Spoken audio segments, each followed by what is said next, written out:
The goal-setting strategy is a strategy that can help many students.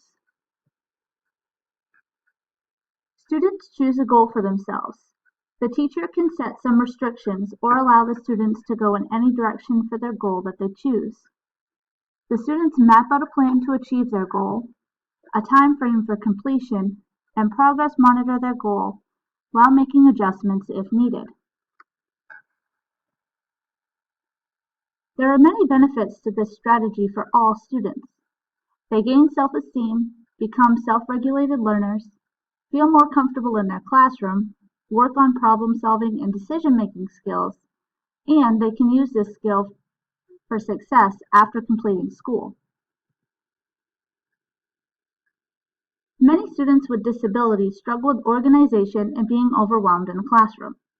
There are some additional benefits for students with disabilities who utilize the goal-setting strategy.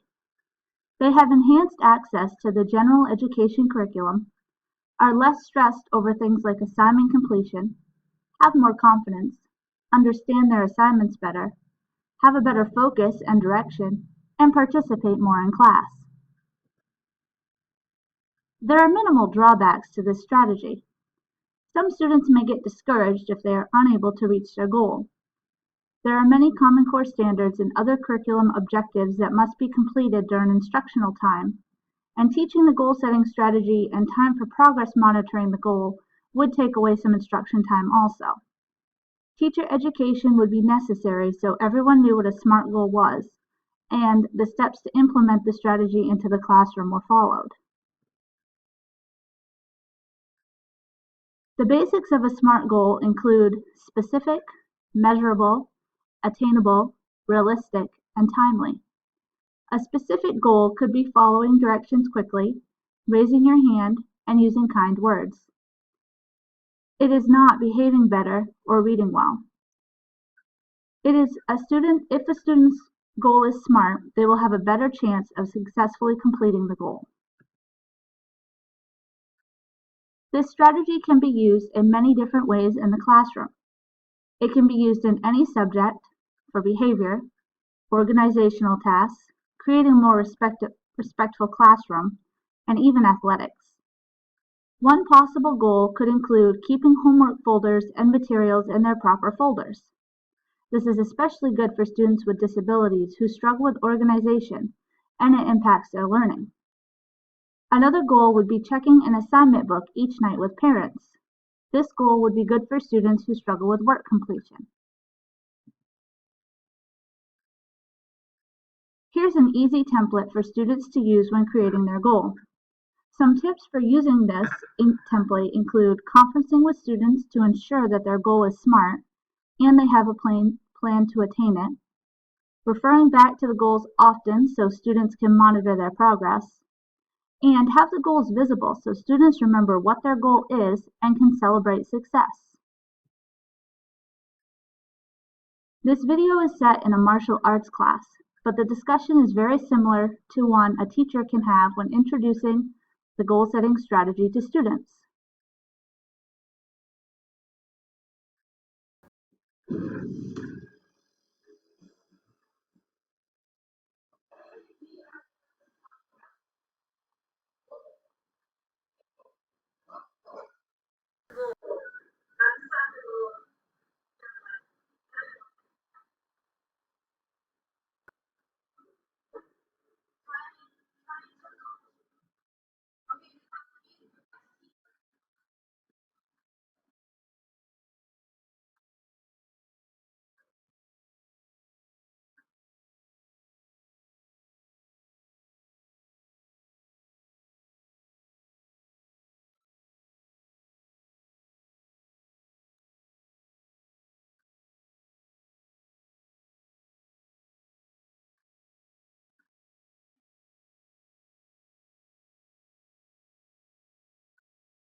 An example of a poor goal would be, I want to get better grades.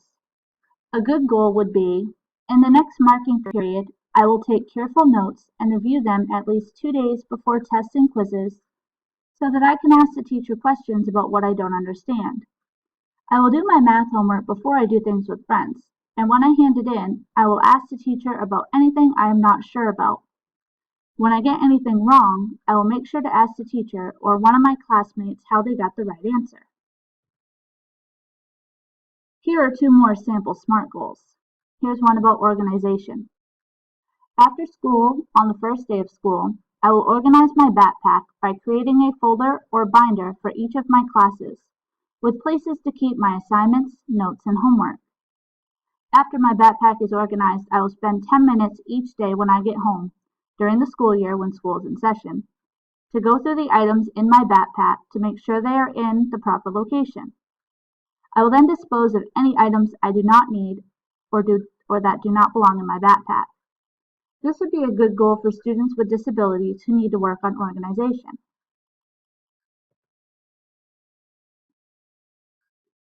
Some suggestions for using SMART goals in the classroom include giving some students more frequent progress checks with their goal to help them accomplish their goal. Students with disabilities could keep a log to record successful goals, as often they will have more goals in a shorter time period to help them gain self-esteem. Keep referring back to the progress that they've made during the year and celebrating their success. Some students gave some suggestions about writing SMART goals. It has to be a serious goal. It should be something you are able to work towards. It shouldn't be too easy or too hard. Make your plan first and make sure you can achieve your goal. Pick a goal that will help you be successful in the future. And don't make a goal that's too hard, like I'll read 100 books by the end of the week. Some suggested activities for teachers to help maintain student motivation in your classroom could be celebrating achievement, discussing previous accomplishments, sharing stories of goals the teacher has achieved, and displaying student goals where they can see them. Maybe even having students watch movies or video clips about successful people and how they have achieved their success.